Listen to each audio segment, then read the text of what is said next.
विश्वामित्र जी से कहा, गुरुदेव ये अपना लक्ष्मण है जो ना, ये जनकपुर का दर्शन करना चाहता है, देखना चाहता है जनकपुर कैसा है। इसके हृदय में बड़ी लालसा है, बड़ी इच्छा है। लखन हृदय लालसा विषय, बहुत इच्छा।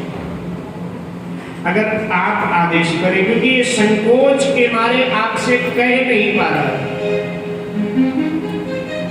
अगर आप आदेश करें तो मैं इसे जनकपुर का दर्शन कराना। विश्वामित्र जी ने कहा कि लक्ष्मण की इच्छा है, आपकी नहीं। अब इच्छा तो सरकार की नहीं, लेकिन हम लोगों का स्वभाव है यहाँ बिल्कुल सरकार हमारे आगे से लगते हैं। हम लोग कई बार अपनी बातें घर के छोटे बच्चों को आगे रख करके करते।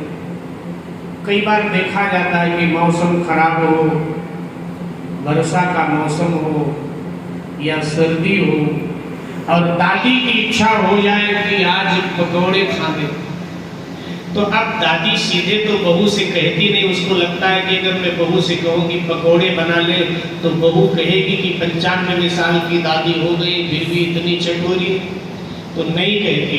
वो क्या करती है, घर के किसी बच्चे को, नन्हे मुन्ने बच्चे को पटा लेती है, उसको अपने पास बिठाती है और कहती पकौड़े खाने हैं, वर्षा हो रही है, वर्षा में पकौड़े कुछ ज्यादा स्वाद देते हैं, खाने हैं। अब एक दो बार तो कहेगा कि नहीं नहीं दादी मुझे तो चॉकलेट खाना है। अच्छा चॉकलेट में पकौड़े अच्छे लगेंगे, तो फिर अब वो बच्चा तो बच्चा होता, फिर कहता दादी पकौड़े मंगा दो, पकौड़े मंगा दो। फिर आवाज देती बहू को, अरे कितनी देर से पकौड़े पकौड़े कर रहा है, कोई काम कर देगा? वो कहती नहीं नहीं दादी काम कर देगा, तो बना लेना, थोड़ा बच्चा का मन कर रहा है बना लेना। और फिर तो पकौड़े घर में बन जाते हैं। तो बच्चा तो एक आध नहीं खाता है और दादी को मन भर के खा लेती है। तो ऐसे यहाँ भगवान श्री राम की अपनी भी इच्छा है जनकपुर दर्शन की, लेकिन लक्ष्मण को आगे करके अपनी बात रख रहे हैं, बिल्कुल हमारे आगे से लगते हैं। तो विश्वामित्र जी ने कहा कि आपकी तो इच्छा में लक्ष्मण की है ना, नहीं हमारी इतनी नहीं, इसकी ज्यादा है। तो कहा ठीक है लक्ष्मण भैया बेटा जाओ तुम और जनकपुर का दर्शन करा। भगवान श्री राम को लगा कि ये तो निशाना खाली है। भगवान ने कहा गुरुदेव अकेले लक्ष्मण को जनकपुर का दर्शन करने मत भेजो, ये कहीं अटक सकता है, भटक सकता है, क्योंकि जनकपुर में साक्षात माया देवी शरीर धारण करके निवास करती है। लक्ष्मण जीव है, कहीं अटक जाएगा, भटक जाएगा, इसलिए कृपया मुझे इसके साथ जरूर भेजिए। मैं जनकपुर का और जनकपुर के लोगों का अपने आंखों से लक्ष्मण को दर्शन करा के और सायंकाल ला करके लक्ष्मण को आपके चरणों में छोड़ दूंगा। भगवान हमको आपको बताना चाहते हैं कि ये संसार माया का नगर है, संसार चूंकि भगवान के द्वारा निर्मित है, भगवान बड़े सुंदर हैं, तो भगवान का बनाया ये संसार भी बड़ा सुंदर है, संसार के लोग भी बड़े सुंदर हैं।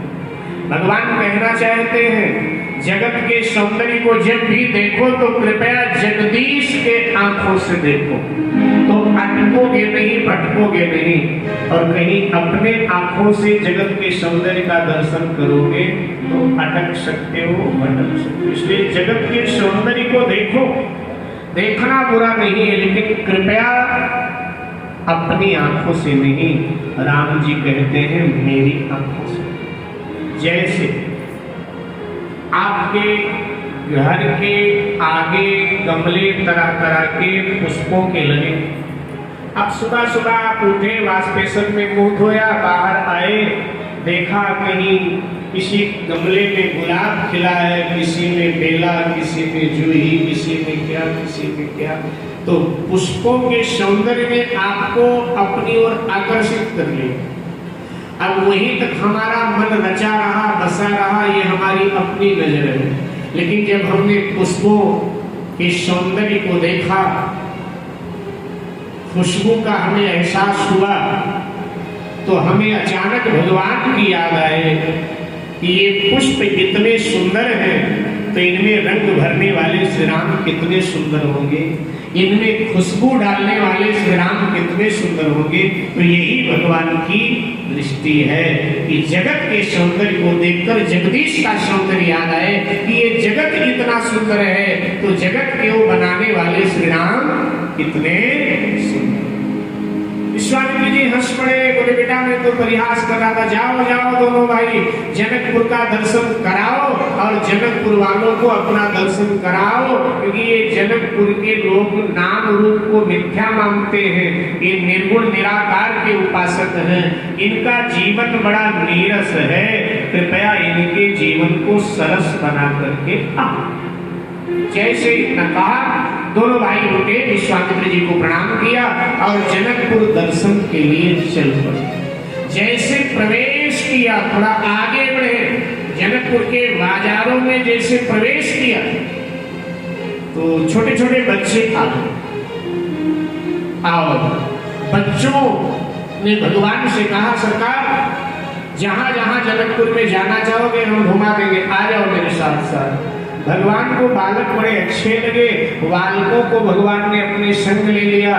तुलसीदास जी महाराज साधना का सूत्र देते हैं, तुलसीदास जी कहते हैं देखो बालक जैसे जिनकी बुद्धि भोली होती है, राम दर्शन सबसे पहले उन्हें मिला करता है। सबसे पहले जनकपुर के बालकों ने राम दर्शन किया और बालकों को प्रभु ने अपने संग ले लिया। यहाँ से सरकार आगे बढ़ी। जैसे जनकपुर के बीज बाजार में पहुंचे तो एकदम शोर हो गया पूरे जनकपुर में कि देखा न नागर भूप सुत आए, देखा न नागर भूप सुत आए, समाचार मीठा समाचार दूरपासी समाचार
बाजारों में जैसे पहुंचे शोर हो गया, दौड़ दौड़ कर लोग आ रहे हैं। इसमें नारियां नहीं, केवल पुरुष लोग हैं, दौड़ दौड़ कर आ रहे हैं भगवान दर्शन पाने के लिए।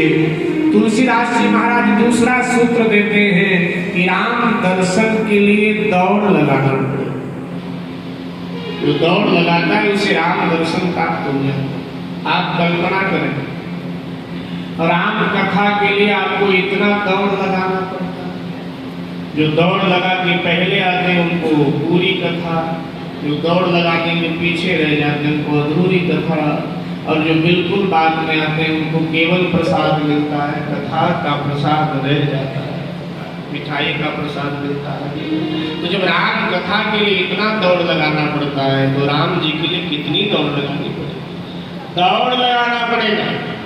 लेकिन कैसे?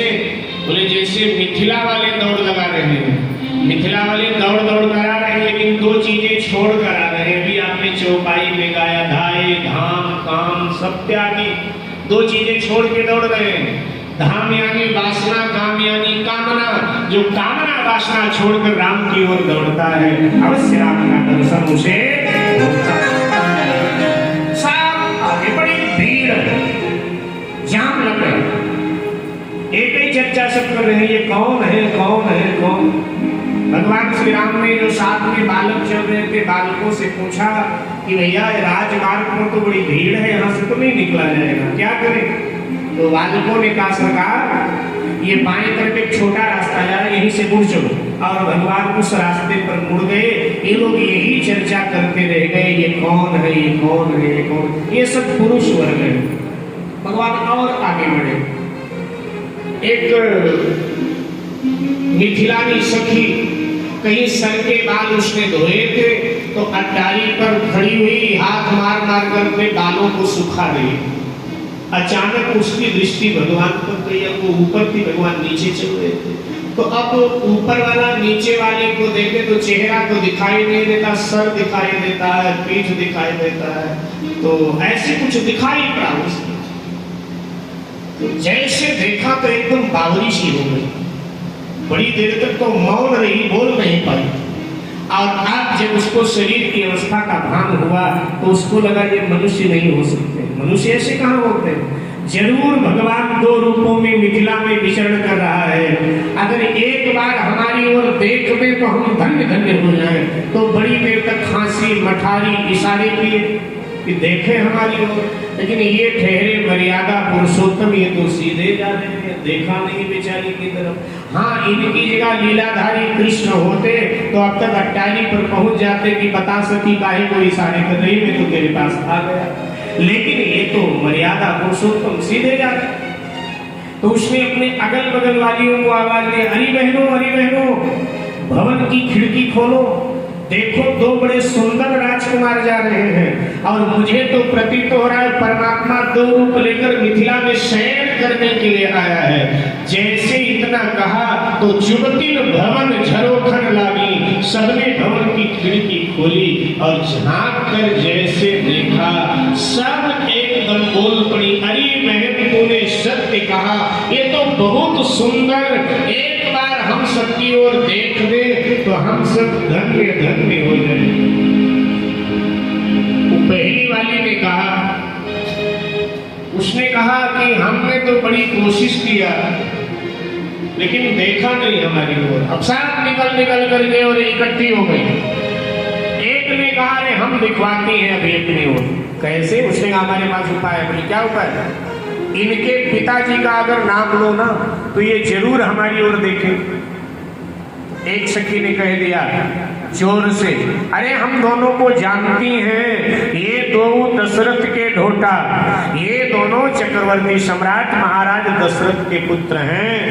लक्ष्मण जी ने भगवान के कंधे पे पीछे से हाथ रखा। भगवान ने कहा क्या है? तो लक्ष्मण जी ने कहा भैया ये सखियां तो हमारे पिताजी का नाम जानती हैं, ये पुराने परिचय की लग रही हैं, चलो थोड़ी देर बैठते हैं, जलपान करते हैं, थक गए हैं, फिर आगे बढ़ेंगे। भगवान ने कहा लक्ष्मण सीधे चल, ये माया का नगर है, इधर उधर देखेगा नहीं, अटक जाएगा भटक जाएगा, सीधे चल। आगे बढ़े। नहीं देखा। तो एक और चतुर सखी थी, उसने कहा हम दिखवाए बेटी, अभी देखेंगे हम लोगों की तरफ। सबने कहा तेरे पास कौन सा उपाय है? उसने कहा अरे इनके मैया का नाम लो तो हमारी ओर जरूर देखेंगे। अब वो पुराना जमाना था मेरे भाई बहन। आजकल तो जब विवाह होता है तो पत्रिका पर वर और कन्या दोनों का नाम छाप दिया जाता है। अमुक वर अमुक कन्या का फला तिथि में पाणी ग्रहण संस्कार है। लेकिन पुराने भारत में सुविधाएं नहीं थी। अच्छा, खासकर ग्रामीण अंचलों में तो बिल्कुल नहीं थी ये सुविधा। नारी का नाम अति गुप्त रखा जाता था। वो इसी नाम से जानी जाती थी कि भाई फला की बहन है, फला की बेटी है, फला की पत्नी है, फला की माँ, इसी नाम से जानती। हाँ, जब कोई बहुत जरूरी काम पड़ जाए, कोई सरकारी काम पड़ जाए, तब पता लगाना पड़ता था कि भाई पता करो उस स्त्री का नाम क्या है। तो परिवार के अंतरंग के लोगों से पता चलता था, परिवार के खास व्यक्तियों से पता चलता था कि जी इनका नाम राम धकेली देवी है, इनका नाम जलेबी देवी है, इनका नाम कटोरी देवी है। बहुत मुश्किल से पता चलता था, पुराना भारत था। तो उस सखी ने कहा अरे इनके मैया का नाम लो। जोर से बोली, ये आगे आगे जो चल रहे हैं ना सांवले सलोने से, उनकी मैया का नाम तो कौशल्या है। और जो पीछे पीछे चल रहे हैं, जिन्होंने पीतांबर पहन रखा है और गले में हरा दुपट्टा डाल रखा है, सुनु सखी तासु सुमित्रा माता। हे सखी, उनकी मैया का नाम सुमित्रा है। जैसे इतना कहा, लक्ष्मण जी पीछे चल रहे थे लेकिन एकदम आगे आ गए भगवान के और रास्ता रोक कर खड़े हो गए। बोले भैया अब तो चलना पड़ेगा, देखो ना ये हमारे मैया का भी नाम जानती है, लगता है कोई अयोध्या की ही बेटी है, यहाँ मिथिला में शायद ब्याही गई है, तभी तो हमारे मैया का नाम जानती है। तो लक्ष्मण जी को राम जी ने कहा लक्ष्मण चुप रहा, तू सीधे चल, तुझे नहीं मालूम हमारे पिताजी चक्रवर्ती सम्राट हैं और चक्रवर्ती सम्राट होने के नाते पूरे विश्व में लोग उनको जानते हैं। तो ऐसे हमारी माताएं महारानी हैं और महारानियों को भी लोग पूरे विश्व में जानते हैं। अगर ये मिथिला की स्त्रियां जानती हैं तो इसमें कोई आश्चर्य नहीं, सीधे चल। अब भी नहीं देखा, अब तो सखियां हार गई जनकपुर की। और हारी सखियां करती क्या है? हारी सखियों ने भगवान पर फूल की वर्षा कर दिया। आजकल की होती तो कंकड़ पत्थर मार देती, लेकिन चूंकि त्रेता की हैं और सीता जी की सखियां हैं, सो पुष्प की वर्षा किया। बाबा लिखते हैं हर सही बरसही सुमन सुमुखी सुलोचनी फूलों की वर्षा कर दिया भगवान को। अच्छा, आप कितने अकड़े बैठे हो लेकिन आपको कोई माला पहनाए तब तो कृतज्ञता के नाम पर उठकर हाथ जोड़ोगे कि आपने हमको माला पहनाया, हमारा स्वागत। तो अब जैसे सखियों ने भगवान पर फूल की वर्षा किया, तो अब तो भगवान की मजबूरी हो गई सखियों की तरफ देखने की। और भगवान ने अपने दोनों हाथ जोड़े और दोनों हाथ जोड़कर सखियों को धन्यवाद करने के लिए जैसे मुखमंडल ऊपर किया और जैसे भगवान का मुखमंडल सखियों ने देखा, चकाचौंध हो गई और कुछ देर के लिए शरीर की अवस्था का भान। और अब जब शरीर की अवस्था का भान आया तो अड्डारी से उतर कर सब नीचे आ गई, भगवान को घेर करके खड़ी, भगवान के रूप माधुर्य में डुबकी लगा रहे, भगवान के दर्शन में डूबी। भगवान ने घूर करके लक्ष्मण जी की ओर देखा और मानो आंखों के इशारे से कह दिया, इसीलिए मैं कहता था कि जल्दी निकल यहाँ से। अब बता क्या करूं? खड़े हैं बड़े मर्यादा में सखियां सब भगवान का दर्शन करो। एक सखी कहती है कि भगवान कुछ दिन पहले नारद जी यहाँ आए और नारद जी ने सिया जी का हाथ देखा और जब नारद जी ने सीता जी का हाथ देखा तो उन्होंने कहा था कि विश्वामित्र बाबा के साथ अयोध्या के 2 राजकुमार आएंगे, उनमें जो बड़ा वाला राजकुमार होगा वो धनुर्भंग करेगा, उसका नाम श्री राम होगा और सीता उसी को ब्याहेगी। बस उसी दिन से हमने आपसे रिश्ता जोड़ लिया था, क्योंकि सीता हमारी बड़ी बहन है, हम छोटी हैं उससे, तो इस नाते आप हमारे जीजा लगते हैं, हम आपकी साली लगते हैं। आहा, रिश्ता जोड़ रही है भगवान से। हमारा तो आपसे रिश्ता है मधुर। कोई कहती है कि हम मिथिला की बहू हैं और सीता तो हमारी रिश्ते में ननद लगती है, तो इस नाते हमने तभी रिश्ता जोड़ लिया था कि आप हमारे नंदोई हो गए और हम आपकी सलहेज हो गई। रिश्ता जोड़ रही हैं, विनोद भगवान से कर रही हैं। कोई कहते हैं कि अब आए हो तो धनुर्भंग भी होगा, और धनुर्भंग होगा तो सीता जी से विवाह भी होगा, और जब विवाह हो सीता जी से तो हमको भी साथ ले चलना, हम आपकी और सीता जी की सेवा किया करेंगी, तो हम भी धन्य धन्य हो जाएंगी।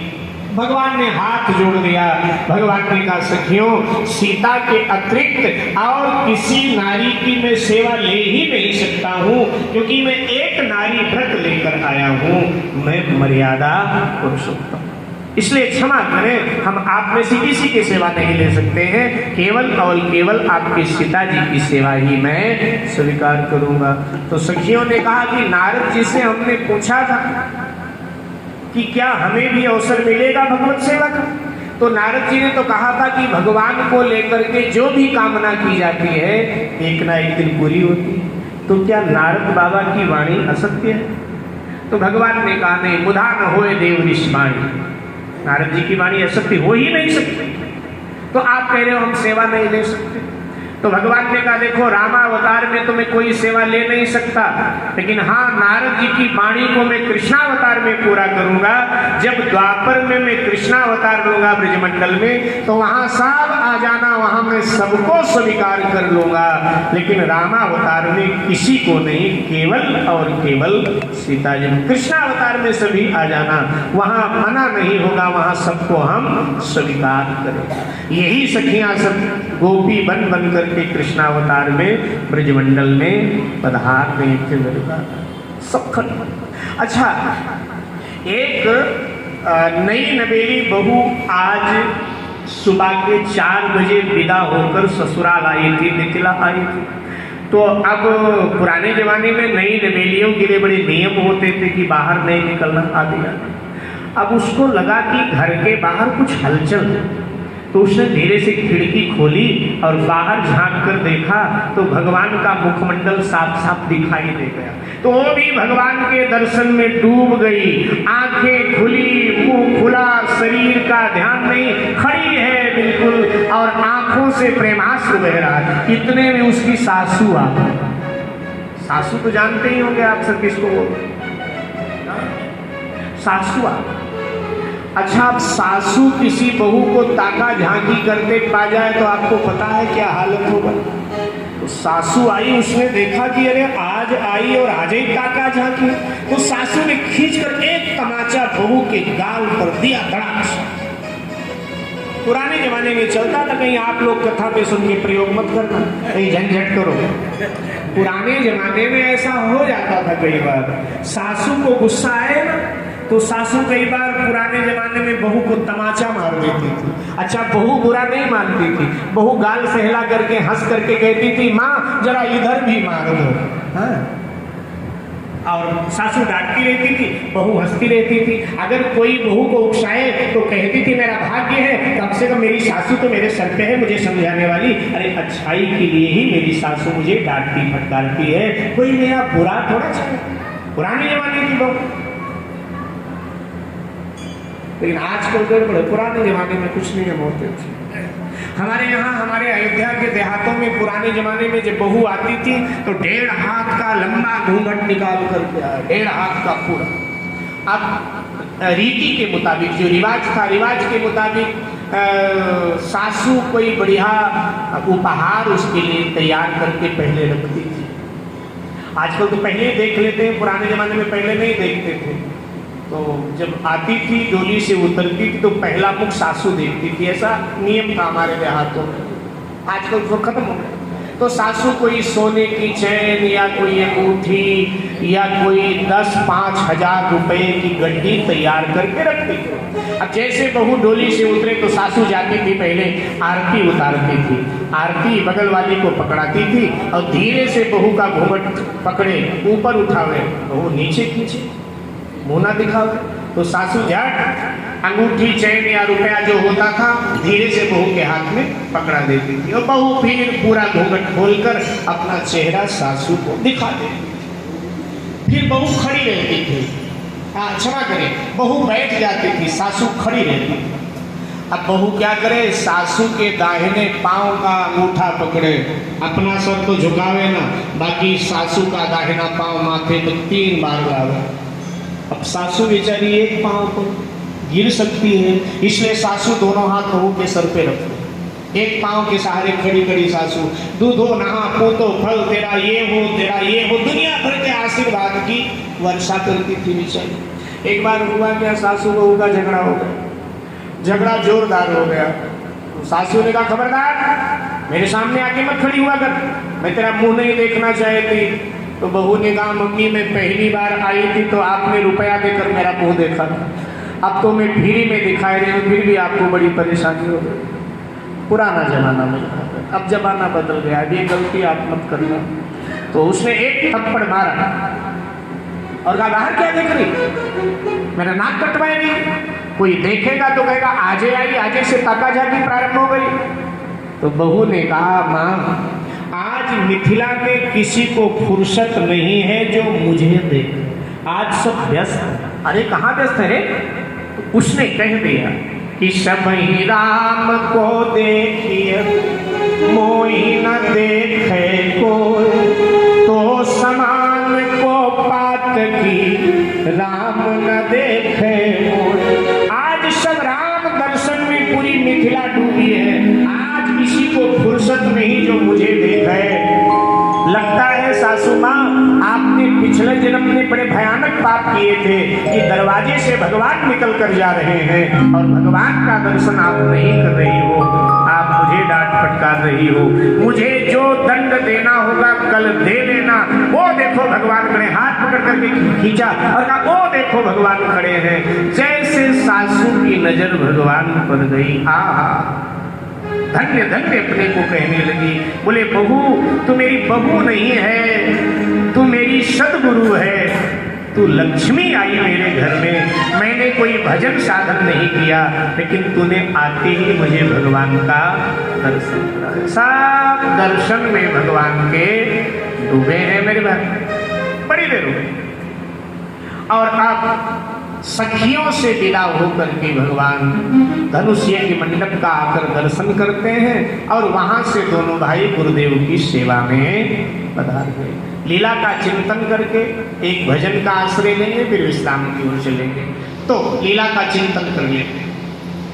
पहले बालकों ने भगवान का दर्शन किया, उसका जो सिद्धांत है वो गोस्वामी जी ने आपको बताया और प्रवचन के माध्यम से मैंने भी आपसे कहा।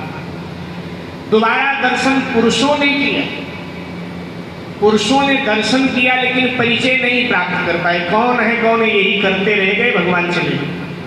तीसरे नंबर पर माताओं बहनों ने दर्शन किया, परिचय भी प्राप्त किया, बातचीत भी किया और अगले जन्म में भगवान से मिलने का भगवान से ही वचन ले लिया। भगवान ने कहा ना कि आ जाना वहां मैं मिल लूंगा सबसे, वचन दिए। महात्मा लोग कहते हैं कि देखो पुरुष अहंकार का प्रतीक है और माताएं बहनें विनम्रता की प्रतीक है। अहंकारी को कभी भगवान का परिचय नहीं मिलता है, भगवान का परिचय विनम्रता को मिला करता है। दूसरी बात, पुरुष ज्ञान का प्रतीक है, माताएं बहनें भक्ति की प्रतीक। ज्ञानी अनुभव कर लेता है लेकिन बातचीत नहीं कर पाता भगवान से, लेकिन भक्त अनुभव से नहीं संतुष्ट होता है। भक्त तो भगवान से बातचीत करता है, भक्त तो भगवान से मुस्कुराता है, भक्ति ये सब करती है। तो पुरुष ज्ञान के प्रतीक है, माताएं बहनें भक्ति की प्रतीक। अच्छा वैसे भी लोक व्यवहार में भी आपने देखा होगा, परिचय प्राप्त करने में पुरुष बहुत पीछे हैं, माताएं बहनें बहुत आगे हैं। आज आपने अनुभव किया होगा। अब हम तो 12 महीने सफर में रहते हैं, तो हमको अनुभव होता रहता है। ट्रेन हो, बस हो, मंदिर हो, कथा हो, कीर्तन हो, देखा जाता है। पुरुष अगल बगल में बैठे हैं, अगर मान लिया आप परिचित हैं तो भी एक दूसरे से बात नहीं करेंगे कि भैया कहाँ से आए हो, कौन हो, क्या है, कैसे, ना ना ना, कोई ना। ट्रेन आदि में भी देखने को मिलता है, कभी चश्मा साफ करेंगे, कभी केला छील कर खाएंगे, कभी इधर देखेंगे, उधर देखेंगे, बगल वाले से नहीं पूछेंगे भैया कहाँ जाओगे, कौन हो, ना ना, कोई मतलब नहीं, अपने में मस्त रहते हैं। लेकिन माताएं बहनें बड़ी समझदार हो, बस हो, ट्रेन हो, कथा हो, कीर्तन हो, बस देखेंगी कि कोई हमारे बरादरी वाली बैठी, धीरे से पूछेंगी बहन जी राधे राधे, या राम राम, या नमस्ते, जो भी करते, कहाँ से आई हो? यहीं रहती हूँ पश्चिम बिहार में। अच्छा, ये 4 की तो नहीं लग रही हो? नहीं नहीं, हम A6 से आए। अच्छा अच्छा अच्छा, रोज कथा में आती हो? हाँ, लगभग रोज आते हैं।